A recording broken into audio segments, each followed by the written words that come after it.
नमस्कार दोस्तों। पिछली क्लास में हम लोगों ने दिल्ली के प्रथम वंश गुलाम वंश के सुल्तान इल्तुतमिश के प्रारंभिक जीवन और प्रारंभिक कठिनाइयों के बारे में अध्ययन किया था। आज हम इसी कड़ी को आगे बढ़ाते हुए इल्तुतमिश के जो व्यक्तित्व और कर्तृत्व का अध्ययन करेंगे, जिसके कारण इल्तुतमिश को दिल्ली सल्तनत का वास्तविक संस्थापक कहा जाता है।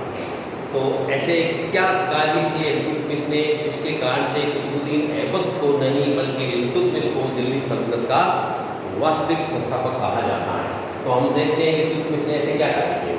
सबसे पहले हम देखते हैं कि इल्तुतमिश ने इक्ता प्रथा की शुरुआत की। इक्ता प्रथा दिल्ली सल्तनत में व्यवस्थित तौर पर इक्ता प्रथा को लागू करने वाला इल्तुतमिश था। और इक्ता का मतलब होता है, इक्ता एक अरबी शब्द है जिसका मतलब होता है भूमि।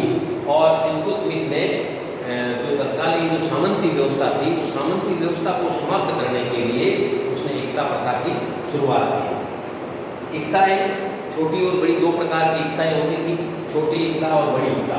इक्ता के जो प्रमुख होता था उसको इक्तेदार है, मुक्ता है, वली है, ये इन नामों से संबोधित किया जाता था।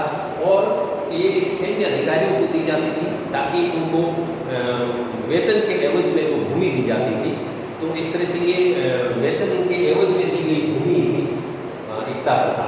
तो ये इक्ता प्रथा की शुरुआत है वो इल्तुतमिश ने की। इस इक्ता प्रथा से इल्तुतमिश ने अपने जो नवीन जो विजित साम्राज्य था, उस साम्राज्य की सुचारू प्रशासनिक व्यवस्था स्थापित की और उसकी सुरक्षा स्थापित की।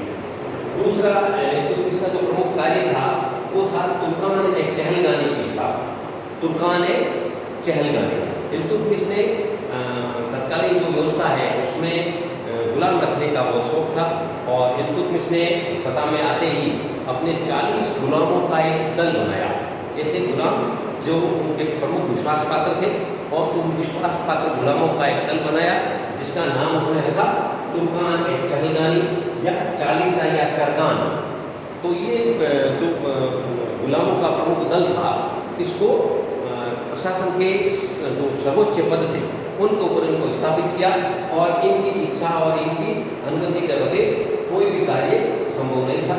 इस प्रकार से पूरे प्रशासन के ऊपर इल्तुतमिश ने अपना नियंत्रण स्थापित किया। अगला काम है इल्तुतमिश का सिक्कों का धारणा या सिक्का प्रथा की शुरुआत करना। इल्तुतमिश ने शुद्ध अरबी लेख युक्त सिक्कों की शुरुआत की। सबसे पहले शुद्ध अरबी लेख युक्त सिक्के चलाने वाला शासक इल्तुतमिश था। उसने सिक्कों के ऊपर टकसाल का नाम खुदवाना शुरू किया। इल्तुतमिश ने 2 सिक्के सर्वप्रथम जारी किया था, जिसमें टका और जितल। टका है वो चांदी का होता था और 175 ग्राम चांदी का था। और दूसरा था वो था जितल। जितल है वो तांबे का सिक्का होता था। इल्तुतमिश के सिक्कों पर नंदी, भगवान शिव का नंदी, चौहान घुड़सवार का चित्र आदि अंकित किए गए हैं। तो ये सैन्य व्यवस्था सिक्कों की व्यवस्था स्थापित की। और अपने साम्राज्य में जो आर्थिक व्यवस्था है उसको सुचारू रूप से स्थापित करने के लिए सिक्कों की जरूरत होती है। और उसने एक समान जो सिक्के जारी करके साम्राज्य में आर्थिक व्यवस्था को सुचारू रूप से चालू किया। अगला इल्तुतमिश का कार्य था सैन्य व्यवस्था। इल्तुतमिश ये अच्छी तरह से जानता था कि बिना सैन्य बल के मैं इस साम्राज्य को सुरक्षित नहीं रख पाऊंगा और नहीं इसका विस्तार कर पाऊंगा। इसीलिए उसने सैन्य व्यवस्था की स्थापना की। और सेना में उसने शाही सेना का गठन किया। शाही सेना का नाम उसने हस्म-ए-क्लब रखा। एग्जाम में पूछा जाता है हस्म-ए-क्लब से क्या तात्पर्य है, या इल्तुतमिश ने जो शाही सेना का गठन किया उसका क्या नाम रखा गया। इसी शाही सेना के बल पर इल्तुतमिश ने अपना विजय अभियान शुरू किया। और विजयों में उसने सबसे पहले रणथंभौर 1206 में रणथंभौर के ऊपर आक्रमण किया जाता है। और रणथंभौर का उस समय जो तत्कालीन शासक है वो गोविंद देव होते हैं। और गोविंद देव को परास्त करके रणथंभौर के ऊपर अधिकार कर लिया जाता है। दूसरी विजय ग्वालियर 1221 में ग्वालियर के ऊपर आक्रमण किया जाता है। और ग्वालियर के शासक मंगल देव या मलयवर्मन देव होते हैं। उज्जैन के ऊपर आक्रमण किया जाता है। महाकाल के मंदिर को क्षति पहुंचाई जाती है। और 1236 जो उसका अंतिम अभियान है वो बामियान के ऊपर आक्रमण किया जाता है और इसी अभियान के दौरान इल्तुतमिश बीमार पड़ जाते हैं और दिल्ली लाए जाते हैं। वहाँ पे मलेरिया के कारण से उनकी मृत्यु हो जाती है। तो ये इल्तुतमिश का विजय अभियान शाही सेना के बल पर उन्होंने विजय प्राप्त की थी। इल्तुतमिश का अगला जो कार्य है वो है न्याय व्यवस्था की स्थापना करना।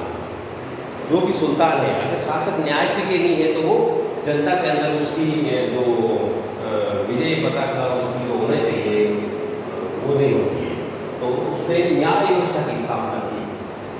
ऐसा कहा जाता है कि इल्तुतमिश के जो महल है उसके सामने संगमरमर के वो शेर लगा रखे थे और उनके गले में घंटी बांध रखी थी।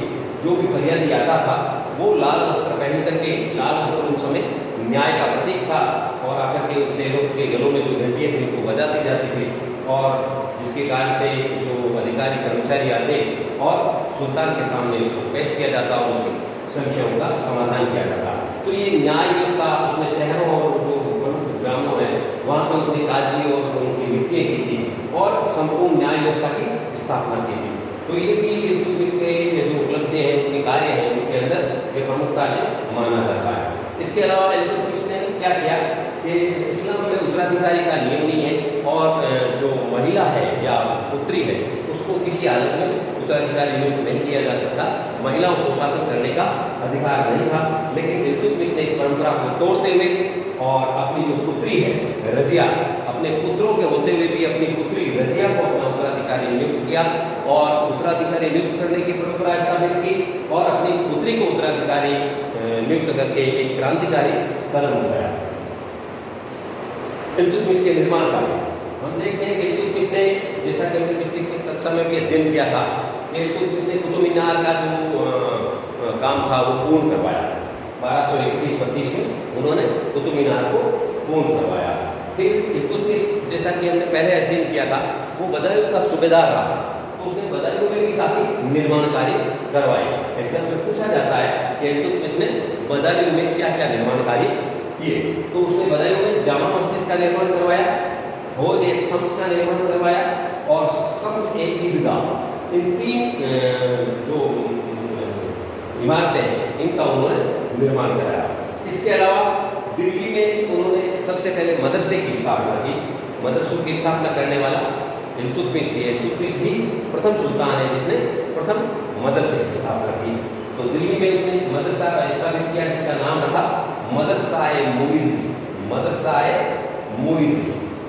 और अगला जो निर्माण कार्य है वो राजस्थान के नागौर जिले में, नागौर जो शहर है उसके अंदर संत अतारकिन का दरवाजा, संत अतारकिन एक सूफी संत थे जिनके ऊपर इल्तुतमिश ने अतारकिन का दरवाजा नागौर में बनवाया। इल्तुतमिश के वहाँ विद्वान कौन कौन से विद्वान रहते थे या किन किन विद्वानों को उन्होंने आश्रय दिया। इल्तुतमिश के वहाँ मुख्यतः दो विद्वानों का अध्ययन करने को मिलता है कि मिन्हाज-उस-सिराज, पहला विद्वान है मिन्हाज-उस-सिराज जिसने एक पुस्तक लिखी थी तबकात-ए-नासिर, और दूसरा विद्वान है मलिक ताजुद्दीन। तो इस प्रकार हम देखते हैं कि इल्तुतमिश ने दो विद्वानों को प्रमुखता से आश्रय दिया, मिन्हाज-उस-सिराज और मलिक ताजुद्दीन। इल्तुतमिश के इन जो व्यक्तित्व और कर्तृत्व के कारण से विद्वानों ने इल्तुतमिश को दिल्ली सल्तनत का वास्तविक संस्थापक बताया है और इन्हीं कारणों से उसने कुतुबुद्दीन ऐबक के द्वारा जो स्थापित दिल्ली सल्तनत है उसको सुदृढ़ता प्रदान की और सुचारुता प्रदान की।